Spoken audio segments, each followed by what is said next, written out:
শুক্রবার নিটের প্রশ্নপত্র ফাঁসের প্রতিবাদে উত্তপ্ত হয় কলকাতার রাজপথ। ছাত্রদের ওই আন্দোলনেই ধর্মতলায় তাণ্ডব চালায় একদল দুষ্কৃতী। টার্গেট হয় সংবাদকর্মীরা, সাংবাদিকদের মারধর করা হয়, এমনকি পুলিশদের লক্ষ্য করেও চলে হামলা। ঘটনায় ধৃত 14 জনকে রবিবার ব্যাংশাল আদালতে পেশ করা হয়। ধৃতদের 2 দিনের পুলিশ হেফাজতে নির্দেশ আদালতের। কিন্তু প্রশ্ন হলো, এরা কি আদৌ ছাত্র নাকি দুষ্কৃতী? সূত্রের খবর, ধৃতদের মধ্যে কেউই বাম ছাত্র সংগঠন বা সিজেপির সদস্য নন, যাদের উদ্দেশ্য ছিল শুধুমাত্র অশান্তি সৃষ্টি করা। সরকারি কৌশলের দাবি, কয়েকজন অভিযুক্তের বিরুদ্ধে আগের একাধিক চার্জশিট রয়েছে এবং তারা হ্যাবিচুয়াল অফেন্ডার। অভিযুক্তদের বিরুদ্ধে ভারতীয় ন্যায় সংহিতার 121-1, 132, 189-2, 191-2, 352, 188 ধারা, পিডিপিপি আইনের 3 নম্বর ধারা সহ একাধিক ধারায় মামলা দায়ের হয়েছে। অভিযোগ, বেআইনি জমায়েত, দাঙ্গা, প্রাণঘাতী অস্ত্র নিয়ে মিছিলে অংশগ্রহণ, পুলিশ ও সংবাদ মাধ্যমের প্রতিনিধিদের উপর হামলা এবং সরকারি সম্পত্তি নষ্ট করা হয়েছে। তদন্তের স্বার্থে 8ই আগস্ট পর্যন্ত পুলিশি হেফাজতের আবেদন জানানো হয়। আদালতে একাধিক আহত পুলিশ কর্মী ও সংবাদ মাধ্যমের প্রতিনিধির মেডিকেল রিপোর্টও জমা দেওয়া হয়। ধৃতদের মধ্যে 3 জন কংগ্রেস কর্মী বলে জানান রাজ্য কংগ্রেসের জেনারেল সেক্রেটারি সুমন পাল। খালিদ রাজা, আলমগীর, মোহাম্মদ ইমরান, রাজু। এটা কংগ্রেস করে, কংগ্রেসের পোস্ট হোল্ডার।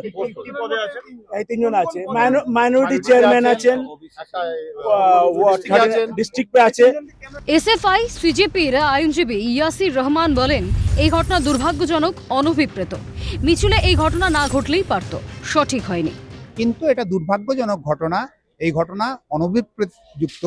এই ঘটনা না ঘটলেই ভালো হতো এবং মিছিলের মধ্যে থেকে এই ধরনের ঘটনা ঘটাটাও হচ্ছে যে অনুপযুক্ত হয়েছে। ঘটনায় এক ধৃতের পরিবারের সদস্য বলেন, সাংবাদিকদের মারছে, খুশি হচ্ছে এমন নয়। সাংবাদিকদের কেন মারবে? ভিডিও লাগিয়েছে নাকি অন্য ভিডিও লাগিয়েছে, আপনাদের মারছে খুশি হচ্ছে এরকম ব্যাপার না তো, আপনারা কেন মারবে? কিন্তু প্রশ্ন থাকছে, এই ঘটনায় বিষয়টি প্রকাশ্যে আসার পরেও কেন হুঁশ ফিরছে না অভিযুক্তদের পরিবারের সদস্যদের? প্রকাশ্যে কেন ক্ষমা চাইছেন না তারা? আন্দোলন করা সকলের গণতান্ত্রিক অধিকার, কিন্তু আন্দোলনের নামে তাণ্ডব চালানো অপরাধ। আর সেই অপরাধেই তো অপরাধী এদের পরিবারের সদস্যরা। তারপরেও এত দর্প আসে কোথা থেকে? নিট কাণ্ডের প্রতিবাদ মিছিলে সাংবাদিক নিগ্রহের ঘটনায় রবিবার ব্যাংশাল আদালতে 14 জন অভিযুক্তকে সশরীরে পেশ করা হয় এবং এদিন 14 জনেরই অভিযুক্তর আইনজীবী জামিনের আবেদন করেন তাদের মক্কেলের, এবং পাশাপাশি এদিন সরকারি কৌশলী জামিনের তীব্র বিরোধিতা করেন এবং আগামী 8ই আগস্ট পর্যন্ত প্রত্যেকেরই পুলিশি হেফাজতের আবেদন জানান আদালতে, এবং আদালতের যে নির্দেশ দেওয়া হয়েছে সেক্ষেত্রে 2 দিনের পুলিশি হেফাজত দেওয়া হয়েছে। ক্যামেরায় প্রসন্ন নস্কর, বিধান মাহাতোর সঙ্গে অদ্রিজা ঘোষ ও মফিজুল ইসলামের রিপোর্ট, ক্যালকাটা নিউজ।